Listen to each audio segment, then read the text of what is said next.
এই কলসিসকির সাথে দুটো ধনে পাতা পাইলে চালা একটু না। কেন ধনের মতো নাই নাকি? থাকলে দুটো দিয়ে দাও না। ও কোথায় পাবো? তাহলে এক কাজ করো না ভাবি, সালমার বয়ফ্রেন্ডকে ফোন লাগাও, দেখো এক্ষুনি ধনে পাতা নিয়ে চলে আসবে। ঠিক বলেছি। সাথী, উল্টো পাল্টা কথা বললে মার খাবি কিন্তু। এই তুই তো রেগে যাস কেন রে? তোর মতো ওই রকম পাগল প্রেমিক যেতে আমাদের থাকতো না, আঙুলে করে নাচি নাচলি বেড়াতো। ভাবি, ওকে ফোন করো না।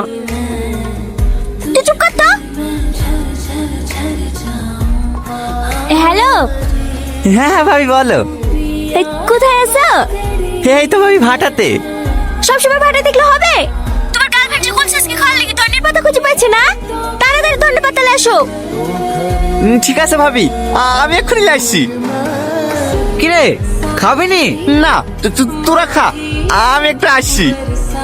এলা ভাবি, ধনী পাতা। তুমি ভাটা ছিল না?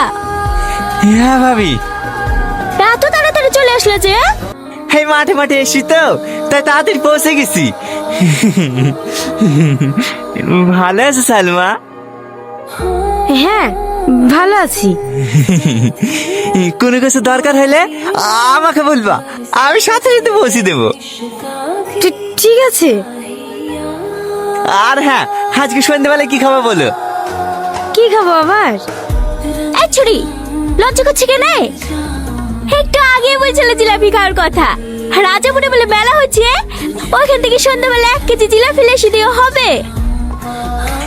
ঠিক আছে, আর কিছু খালে বলবা ভাবি, ও আবার আমাকে বলতে লজ্জা করে।